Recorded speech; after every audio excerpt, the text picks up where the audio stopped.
May I coming sir? आइए, good afternoon ma'am. Good afternoon sir. Good बैठिए। Afternoon. Thank you sir. Chandramohan ji, जी sir. आपने BTech किया 2018 में जी सर। हिमाचल प्रदेश से। जी सर। क्या खासियत है हिमाचल प्रदेश की?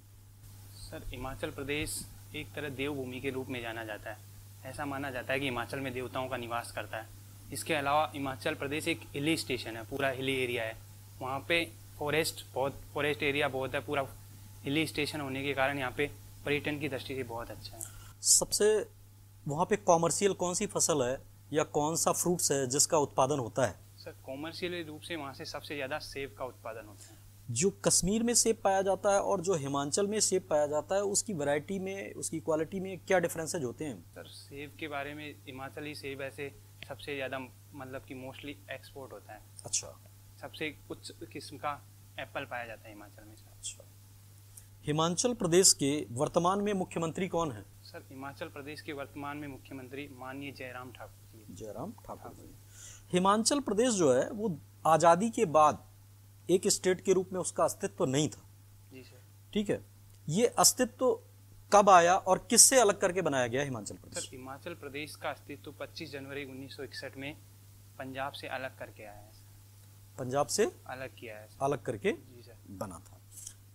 अलग करने के पीछे रीजन ये था कि हिंदी भाषी क्षेत्र और पंजाबी भाषी क्षेत्रों को अलग किया जाए। जी सर। ठीक है, तो ये भाषा के आधार पर प्रांतों का निर्माण किस समिति या किस आयोग की रिपोर्ट के आधार पर किया गया था? सर भाषा के आधार पर जो किया गया था वो राज्य पुनर्गठन अधिनियम 1953 के तहत किया गया था। और इससे सबसे पहले आंध्र प्रदेश को भाषाई आधार पर पहला राज्य बनाया गया था। उस आयोग के अध्यक्ष कौन थे? सर उस आयोग के अध्यक्ष को मैं भी रिकॉल फजल अली जी का नाम जी सुना है सर, आपने? सर फजल अली कमीशन था। जी सर। अच्छा, फजल। आपने बीटेक किया और उसके बाद आप प्रिपरेशन करने लगे गवर्नमेंट जॉब की। जी सर। क्या प्राइवेट सेक्टर में इंटरेस्ट नहीं है आपका?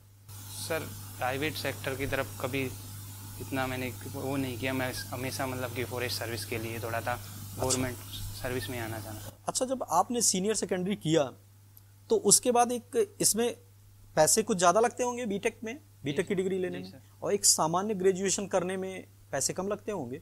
तो अगर आपको जब कंपटीशन की तैयारी करनी थी गवर्नमेंट जॉब की, तो वो तो आप सिंपल ग्रेजुएशन करने के बाद भी कर सकते थे, या बीटेक करने के बाद कोई एडवांटेज मिला आपको इस प्रिपरेशन में? सर बीटेक करने के बाद में एडवांटेज तो टेक्निकली बहुत मिला है कि उसके बाद में वैसे कि मतलब कि दिमाग डेवलप हुआ है बीटेक करने। बीटेक जो बच्चे करते हैं उससे उनका दिमाग डेवलप हो जाता है? जी सर, ऐसा है मेरा मानना है। अच्छा, 2015 में आईएएस जो बनी थी, आपको याद है टॉपर कौन थी? टीना डाबी। टीना डाबी। तो उन्होंने बीटेक किया हुआ था या वो ह्यूमैनिटीज से ग्रेजुएट थी? सर वो ह्यूमैनिटी से ग्रेजुएशन थी बाकी, लेकिन मोस्ट प्रोबेबल सभी आज तक मतलब अभी जो आरएस हैं वो आईआईटीएन सब मतलब आई है। अच्छा। चंद्रमोहन जी, जी सर। दौसा के रहने वाले आप? जी सर। दौसा की कुछ खास बात है, क्या विशेषताएं हैं दौसा में? सर दौसा राजस्थान का दूसरे नंबर का सबसे मतलब कि क्षेत्रफल के से न्यूनतम क्षेत्रफल की दृष्टि से दूसरा सबसे छोटा जिला है। राज्य मार्ग कौन सा जाता है वहाँ से?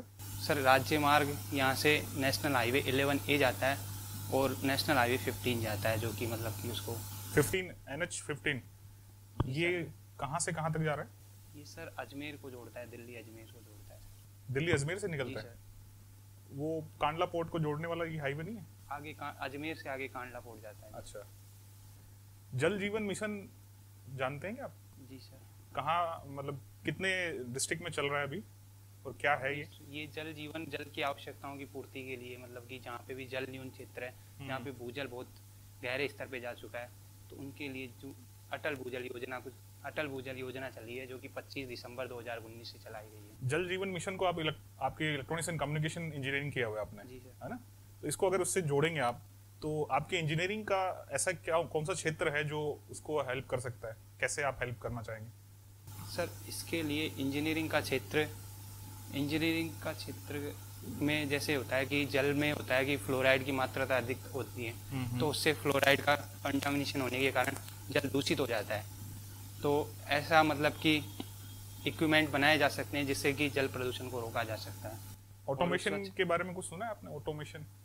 सर नहीं, इस बारे में ऑटोमेटिक गाड़ियाँ और ऑटोमेटिक सिस्टम, इनके बाद सुना होगा? जी सर। ऑटोमेशन? जी सर। ऑटोमेशन क्या होता है? ऑटोमेशन एक तरह से स्वचालित स्वचालित गाड़ियों के लिए बनाया गया है, मतलब कि स्वचालित रूप से जो भी ऑटोमेटिक चीज़ों के लिए बनाया गया ऑटोमेशन का यूज अपन लोग जो आगजनी हो रही है जंगलों में, है। हाँ उसका उपयोग वहाँ पे किया जा सकता है? जी सर, किया जा सकता है, कैसे? बेसिकली किया जा सकता है। जैसे कि आग क्षेत्र, कोई भी आग क्षेत्र है जहाँ पे आग लगी हो, तो वहाँ पे तुरंत मतलब कि पता लगाया जा सकता है कि यहाँ पे आग लगी है। यहाँ पे आग लगने के बाद में उसे त्वरित कार्रवाई की जाती अच्छा, है। आप कहना चाह रहे हैं कि टेक्नोलॉजी से हम लोग त्वरित पर्यावरण कार्रवाई को कर भी सकते बचाया जा सकता जी है, सर, है बचा ना? पूर्वी नहर परियोजना जी सर। नाम सुना है आपने? जी सर। कौन कौन से डिस्ट्रिक्ट में चल रहा है और कौन सी नदी को ये टारगेट किया जा रहा है? Sir eastern Rajasthan canal project Rajasthan के पूर्वी और दक्षिण पूर्वी क्षेत्रों के लिए चलाया गया है, जिसमें पार्वती की मतलब जिसमें चंबल की ट्रिब्यूटरी का यूज किया गया है, जो कि मतलब मानसूनी सीजन में चंबल की ट्रिब्यूटरी जैसे कि कुन्नू है, पार्वती है, इनका अतिरिक्त जल पूर्वी राजस्थान में लाने की प्रस्ताव है सर। अच्छा, इसमें राजस्थान के 13 जिलों को पानी उपलब्ध कराया जाएगा, जिसमें 4 जिले हाड़ौती क्षेत्र के हैं, 5 जिले ढूंढाड़ क्षेत्र के हैं और 4 जिले भरतपुर संभाग के हैं। वन्य जीवों का अवैध शिकार होता रहता है जी सर। सरकार द्वारा बहुत सारी योजनाएं चलाई जा रही हैं, निगरानी रखी जा रही है, लेकिन फिर भी किसी न किसी तरीके से इसमें कोई कमी, सिग्निफिकेंट कमी देखी नहीं गई। तो इसके लिए आप क्या एसीएफ के तौर पर क्या क्या कदम उठाना चाहेंगे? सर इसके तौर पे मैं एसीएफ के तौर पे प्रॉपर मॉनिटरिंग की जानी चाहिए, जैसे वन्य जीवों की प्रॉपर मॉनिटरिंग हो। जैसे अभी मुकुंदरा हिल्स टाइगर रिजर्व है, तो वहाँ पे प्रॉपर मॉनिटरिंग की वजह से मतलब की रिपोर्ट आई है, जिसमें बताया गया है कि प्रॉपर मॉनिटरिंग की वजह से वो किस तरह से मॉनिटरिंग की जा रही है? मॉनिटरिंग एक गश्ती दल का मतलब कि जो भी गश्ती दल हो, सुबह शाम, जैसे टाइगर होता है कि टाइगर का शिकार होने की सबसे ज़्यादा प्रोबेबिलिटी होती है कि जो वो सुबह शाम जलाशयों पे पानी पीने जाता है, उसी टाइम उसके ज़्यादा शिकार होने की होती है। तो उस टाइम पे अपन प्रॉपर मॉनिटरिंग करें।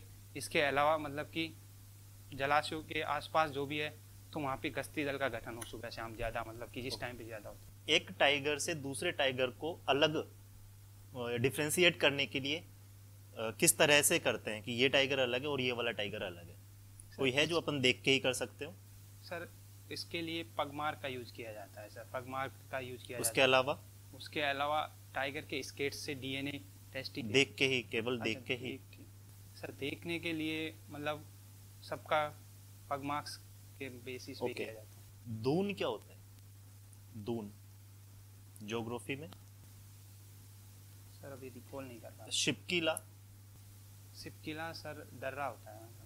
कहाँ, किस लिए प्रसिद्ध है? सिपकिला दर्रा सर, सिपकिला दर्रा बेसिकली हिमाचल प्रदेश में है, कि जिससे सतलज नदी का इंटरेस्ट होता है कि हिमाचल प्रदेश में सतलज नदी कहाँ से निकलती है? सिपकिले दर्रे से, मतलब कि उद्गम कहाँ से होता है उसका? सर वो हिमाचल प्रदेश में रोहतांग दर्रे से निकल, मतलब प्रदेश दर्रे से तो पास होती होगी पास वो। होती है उद्भव कहाँ से होता है, कहाँ से स्टार्ट कहाँ से होती है? सर मैं अभी इसको रिकॉल नहीं कर पा रहा है, ओके। गेस कर सकता हूँ। चलिए करिए, बताइए। सर हिमाचल प्रदेश में